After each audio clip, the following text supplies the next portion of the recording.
3।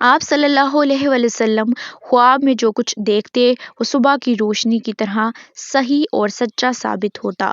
پھر من جانب قدرت آپ صلی اللہ علیہ وآلہ وسلم تنہائی پسند ہو گئے اور آپ صلی اللہ علیہ وآلہ وسلم نے غار حرا میں خلوت نشینی اختیار فرمائی اور کئی دن اور رات وہاں مسلسل عبادت اور یاد الہی و ذکر و فکر میں مشغول رہتے۔ جب تک گھر آنے کو دل نہ چاہتا تو شاہ ہمراہ لیے ہوئے وہاں رہتے۔ تو شاہ ختم ہونے پر ہی اہلیہ محترمہ خدیجہ رضی اللہ عنہا کے پاس تشریف لاتے اور کچھ توشہ ہمراہ لے کر وہاں جا کر خلوت زریں ہو جاتے۔ یہی طریقہ جاری رہا یہاں تک کہ آپ صلی اللہ علیہ وآلہ وسلم پر حق منکشف ہو گیا اور آپ صلی اللہ علیہ وآلہ وسلم غار حرا ہی میں قیام پذیر تھے کہ اچانک جبرائیل علیہ السلام آپ صلی اللہ علیہ وآلہ وسلم کے پاس حاضر ہوئے اور کہنے لگے کہ اے محمد پڑھو۔ آپ صلی اللہ علیہ وآلہ وسلم فرماتے ہیں کہ میں نے کہا کہ میں پڑھنا نہیں جانتا۔ آپ صلی اللہ علیہ وآلہ وسلم فرماتے ہیں کہ فرشتے نے مجھے پکڑ کر اتنے زور سے بھینچا کہ میری طاقت جواب دے گئی، پھر مجھے چھوڑ کر کہا کہ پڑھو۔ میں نے پھر وہی جواب دیا کہ میں پڑھا ہوا نہیں ہوں۔ اس فرشتے نے مجھ کو نہایت ہی زور سے بھینچا کہ مجھ کو سخت تکلیف محسوس ہوئی۔ پھر اس نے کہا کہ پڑھ۔ میں نے کہا میں پڑھا ہوا نہیں ہوں۔ فرشتے نے تیسری بار مجھ کو پکڑا اور تیسری مرتبہ پھر مجھ کو بھینچا، پھر مجھے چھوڑ دیا اور کہنے لگا کہ پڑھو اپنے رب کے نام کی مدد سے جس نے پیدا کیا اور انسان کو خون کی پھٹکی سے بنایا۔ پڑھو اور آپ کا رب بہت ہی مہربانیاں کرنے والا ہے بے شک۔ بس یہی آیتیں آپ صلی اللہ علیہ وآلہ وسلم جبرائیل علیہ السلام سے سن کر اس حال میں غار حرا سے واپس ہوئے کہ آپ صلی اللہ علیہ وآلہ وسلم کا دل اس انوکھے واقعے سے کانپ رہا تھا۔ آپ صلی اللہ علیہ وآلہ وسلم خدیجہ کے ہاں تشریف لائے اور فرمایا کہ مجھے کمبل اوڑھا دو، مجھے کمبل اوڑھا دو۔ لوگوں نے آپ صلی اللہ علیہ وسلم کو کمبل اڑا دیا۔ جب آپ صلی اللہ علیہ وآلہ وسلم کا ڈر جاتا رہا تو آپ صلی اللہ علیہ وآلہ وسلم نے اپنی زوجہ محترمہ خدیجہ رضی اللہ عنہا کو تفصیل کے ساتھ یہ واقعہ سنایا اور فرمانے لگے کہ مجھ کو اب اپنی جان کا خوف ہو گیا ہے۔ آپ صلی اللہ علیہ وسلم کی اہلیہ محترمہ خدیجہ رضی اللہ عنہا نے آپ صلی اللہ علیہ وسلم کی ڈھارس بندھائی اور کہا کہ آپ کا خیال صحیح نہیں ہے، اللہ کی قسم آپ کو اللہ کبھی رسوا نہیں کرے گا۔ آپ تو اہلاک فاضلہ کے مالک ہیں، آپ تو کنبہ پرور ہیں، بے کسوں کا بوجھ اپنے سر پر رکھ لیتے ہیں، مفلسوں کے ساتھ آپ کماتے ہیں، مہمان نوازی میں آپ بے مثال ہیں اور مشکل وقت میں آپ امر حق کا ساتھ دیتے ہیں۔ ایسے اوصاف حسنہ والا انسان یوں بے وقت ذلت و خواری کی موت نہیں پا سکتا۔ پھر مزید تسلی کے لیے خدیجہ رضی اللہ عنہا آپ صلی اللہ علیہ وسلم کو ورقہ بن نوفل کے پاس لے گئیں جو ان کے چچا زاد بھائی تھے اور زمانہ جاہلیت میں نصرانی مذہب اختیار کر چکے تھے اور عبرانی زبان کے کاتب تھے۔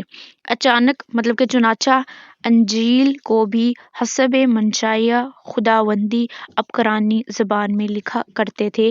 انجیل سریانی زبان میں نازل ہوئی تھی، پھر اس کا ترجمہ عبرانی زبان میں ہوا۔ ورقہ اسی کو کہتے تھے۔ وہ بہت بوڑھے ہو گئے تھے، یہاں تک کہ ان کی بینائی بھی رخصت ہو چکی تھی۔ خدیجہ رضی اللہ عنہا نے ان کے سامنے آپ صلی اللہ علیہ وآلہ وسلم کے حالات بیان کیے اور کہا کہ اے چچا زاد بھائی، اپنے بھتیجے محمد صلی اللہ علیہ وآلہ وسلم کی زبانی ذرا ان کی کیفیت سن لیجیے۔ وہ بولے کہ بھتیجے، آپ نے جو کچھ دیکھا ہے اس کی تفصیل سناؤ۔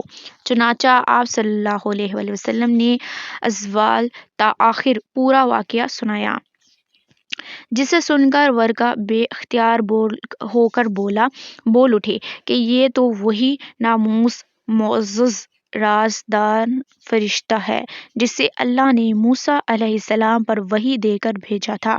کاش میں آپ کے اس عہد نبوت کے شروع ہونے پر جوان عمر ہوتا۔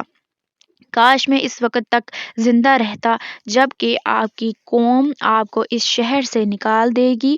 رسول اللہ صلی اللہ علیہ وسلم نے یہ سن کر تعجب سے جو ہے نا وہ پوچھا کہ کیا وہ لوگ مجھ کو نکال دیں گے، حالانکہ میں تو ان میں صادق اور امین و مقبول ہوں۔